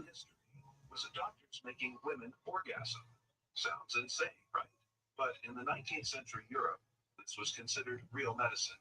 Back then, if a woman showed anxiety, mood swings, or sadness, her husband would drag her to a doctor. Almost every diagnosis came back the same: hysteria. But in reality, was just what we now call anxiety. And the treatment? Even crazier. Doctors had to massage a woman's pelvic area until she hit what they called a hysterical paroxysm. Today, we know exactly what that was, a regular orgasm. Soon, more and more women started asking for this treatment. Doctors were overwhelmed, seeing dozens of patients a day, their hands literally worn out. To keep up, the new device was invented. Faster, more efficient, and no hands required. That invention was the vibrator. At first, it was praised as a medical breakthrough. You're welcome. Something only the wealthy could afford. But once it showed up in erotic films, everything changed. A tool designed to ease women's suffering suddenly became a symbol of shame and taboo. One invention, falling from medical miracle to cultural forbidden fruit. But its consequences didn't stop there. Want the full story? Comment vibrator below. The most outrageous treatment in history was the doctors making women orgasm. Sounds insane, right? But in the 19th century Europe, this was considered real medicine. Back then, if a woman showed anxiety, mood swings, or sadness, her husband would drag her to a doctor. Almost every diagnosis came back the same: hysteria. But in reality, it was just what we now call anxiety. And the treatment? Even crazier. Doctors had to massage a woman's pelvic area until she hit what they called a hysterical paroxysm. Today, we know exactly what that was, a regular orgasm. Soon, more and more women started asking for this treatment. Doctors were overwhelmed, seeing dozens of patients a day, their hands literally worn out. To keep up, the new device was invented. Faster, more efficient, and no hands required. That invention.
She didn't think her name was commercial enough, so at one point she recorded as Andrea Davis on Chess Records. She also sang with a group called the Gems, but we all knew it was Minnie Riperton. Her first number one single, of course, Loving You, was the last to be released from her album Perfect Angel in 1974. In 76, she was diagnosed with breast cancer. In April, she underwent a radical mastectomy. By the time the diagnosis, uh, the cancer had spread all over to her body, and she was given 6 months to live. But she continued to record and to tour. Matter of fact, I remember watching her on the Mike Douglas show, and she was singing and holding her arm. She obviously was in pain, but she obviously did not stop recording, touring, and doing what people do, as entertainers. She continued to entertain until she could not entertain anymore. She became a spokeswoman for the American Cancer Society, and in 1978 received the American Cancer Society's Courage Award, which was presented by President Jimmy Carter. She died of breast cancer July 12th, 1979. I remember. So I was on the air at the time at a station called WSSD, which was in South Shore. And they said many passed. And of course, I had to go on the air and try not to cry because I just thought she was just so beautiful and so young. And that, she was just too young. She was just too young. Anyway, before all the fame, she did an album right after leaving the group, Rotary Connection. That song or that album was produced by Charles Stepney, who would go on to record and arrange for Earth, Wind, and Fire and co-write a lot of Earth, Wind, and Fire's earlier songs. The album that he produced on her is nothing short of a masterpiece. With Ramsey Lewis on piano, this is La Fleur from the album Come to My Garden. Here's Minnie Riperton.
Never met a doctor that made baits. Never made it before. I don't know if he went to medical school, but I'm going to tell you right now, this guy has the best music. I love him.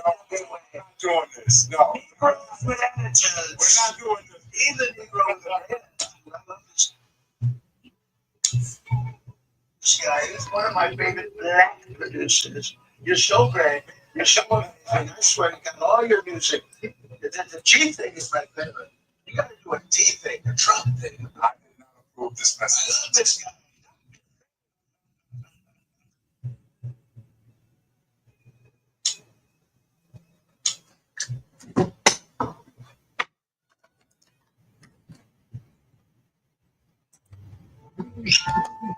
Can I cry now? Okay. Woo! Hold up. Hold up, Michael. What is his name? Yeah. I'm sorry, Godfrey. He does this fantastic imitation of both Steve Harvey and Donald Trump. I've never met a doctor that I didn't like. What is your degree in? Anyway, then he does Steve Harvey. You know, when Steve does, you know, Steve doesn't say what or where. He says, what? Where? Yeah. You gotta, I mean, the size of his lips is a what? Where? Anyway, leave them guys alone. It's your peanut butter brother, Dr. Al Greer. Minnie Riperton, that was her first album, Come to My Garden, her first solo album. So many memories. Charles Stephanie was a genius. He arranged songs not only for Earth, Wind, and Fire, but the Dells, Little Milton. The list goes on and on. On and on and on and on. Charles Stephanie, Minnie Riperton, Come to My Garden, right here on Bedtime Stories. Once again, happy anniversary to the Handies. Here's Tony, and Tony on Bedtime Stories.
This is LT, and you're listening to my best friend, Al Greer, on Bedtime Stories.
One.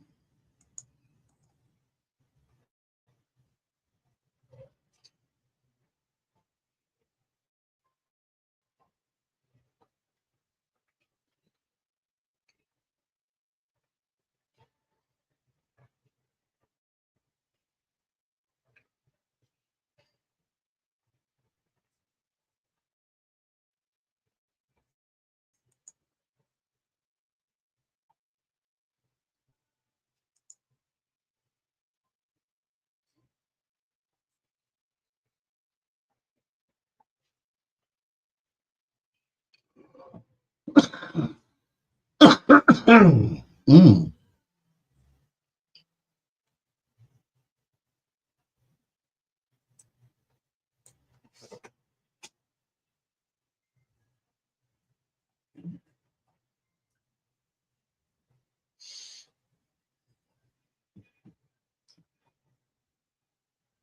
Mm.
They just look like plain old nuts, man. These nuts on your forehead.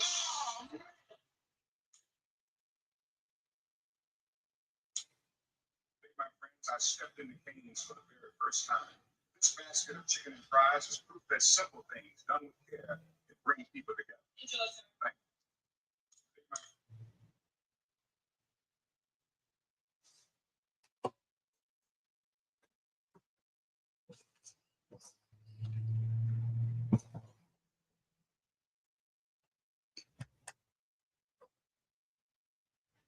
Once again, one of the greatest songwriters to ever live. That is Smokey Robinson. It's called Easy to Love, Hard to Forget. Right here on Bedtime Stories. It is your peanut butter brother, Dr. Al Greer. I just got to say this. You know, I normally don't talk about politics, but it's like every day that orange guy is always in the news, and it's never anything good. He had the entire east wing of the White House torn off. Now, you know, the White House was built by brothers, okay? So, what he thought about tearing that part off to make a ballroom, why does I don't know, why does the White House need a ballroom where he could have had any party anywhere? The only reason you would tear up something like that is if you owned it. The White House is a place where all the presidents have lived, and nobody's ever changed anything. He paved over the rose garden. Well, it's just the garden now. It's just the patio. So what's next? I I hate to ask, but anyway. All right. I think we've almost had enough. Have we had enough yet? No, I guess not. We have not had enough yet from this guy. Anyway, here's Gerald Levert. Take your mind off of what's going on in DC. You got that love, baby.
Mm-mm.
And Martin Lawrence took it upon himself to address women's thinking 20 years ago.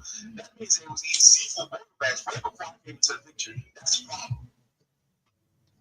Some of you are not washing your hands properly. And Martin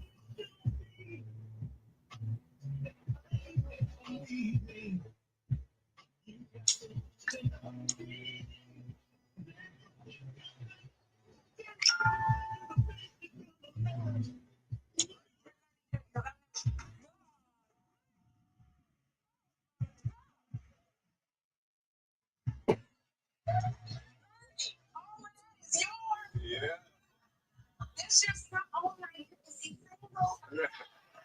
Well, yeah, I think you said, but you know, I see him, and I remember coming from home from the hospital. Yeah. He's there, Yeah. and you know, the Temptations had a song called "My Baby." Yes. You know, and I would just sing that to him and rock him and everything. Oh my Now, God. 6 years later, his son is turning 40. Oh wow. I was in love with you, but you're the cake. But I'm so excited because you come out with Blue Bloods, the Blue Bloods spinoff, Boston Blue, with the love that you played the minister. Stay Ernie Jr. Can you pray over me? Because lust. Just saying. Well, you know, as a father, I'm saying, well, I hope you can help him because, you know, kids need help. So, But I can deal with how many kids you got, Ernie Jr.? 3. You have 3? Three Okay. kids, 3 grandkids. Three kids. And after that, be a grandma, too. It's a hard task to fill, but I think I'm up for the challenge.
Baby, hold on to me. You see, I'm a special kind, one that is hard to find. Told you 1,000 times, baby, hold on to me. That, of course, Gerald and Eddie Levert right here on Bedtime Stories. The show designed with the lovers in mind, where we put you to bed, but never to sleep with the greatest love songs of all time. As we wind down on this beautiful night, tonight, good night for cuddling, for cozying up with that special person, or in my case, that special pillow. Yeah, so it goes. I guess that's the way it's going to be from here on out, right? Everybody else is, coupled up, and I'm all by myself. I'm just looking for someone to love. Oh, don't you guys feel sorry for me? No, you don't. Okay, all right. I see you. It's John B. and Babyface.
Good night, Barbara Jean.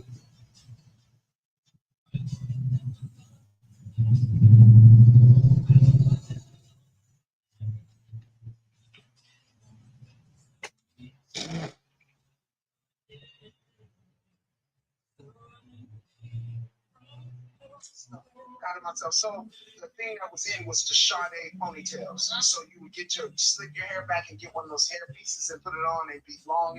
Oh yeah. So I wore it, and we went to this after party that was supposed to be after something because Prince was there. Prince was going to show up. So everybody's waiting for Prince to show up, and I'm like, Prince is not going to show up, but he came in. So I was like, oh, I'm Prince. Yeah.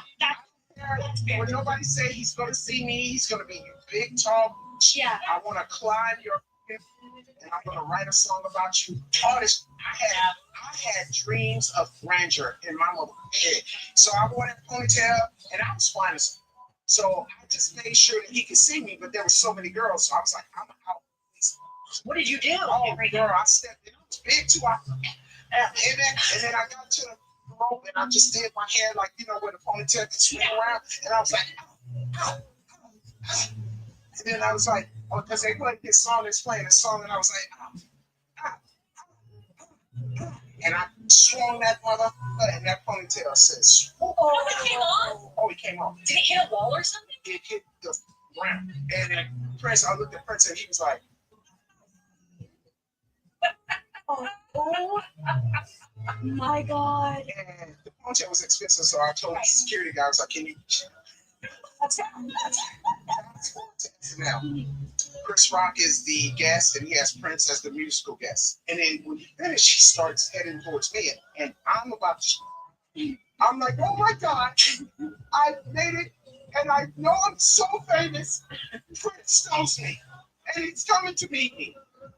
So he walks over, but you could tell halfway that his face changed because it was like, oh, you could tell it was like, oh, this is not who I thought it was. Oh. So he came up to me anyway, and he shook my hand, and he was just laughing, and I was like, you thought it was Chris Rock. He says, he just walks off. I was like, You left him speechless twice. Wait, what? I didn't care. I still got the shook thing. I got the touch thing. He thought you were Chris Rock?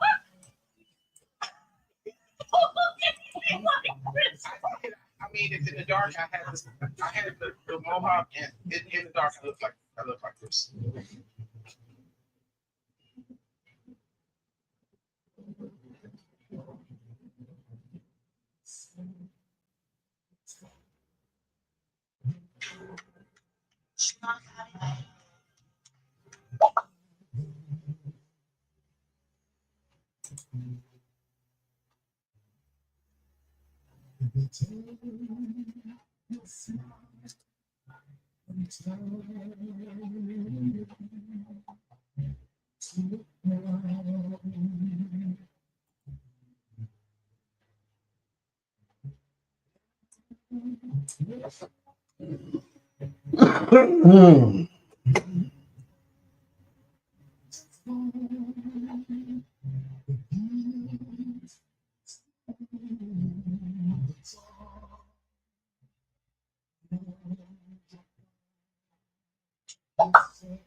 Respect. This is go up, Bill Clinton. Former science announcement.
No, no, you're not listening to another radio station. And no, this is not Sunday morning.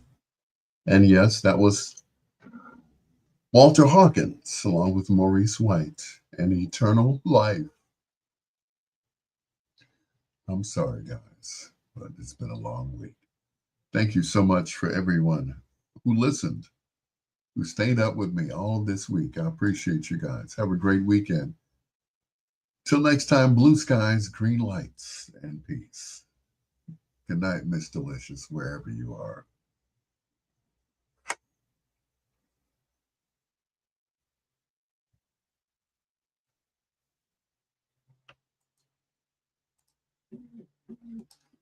Woo! Thank you, Duran. You have a great weekend too, brother. Thank you.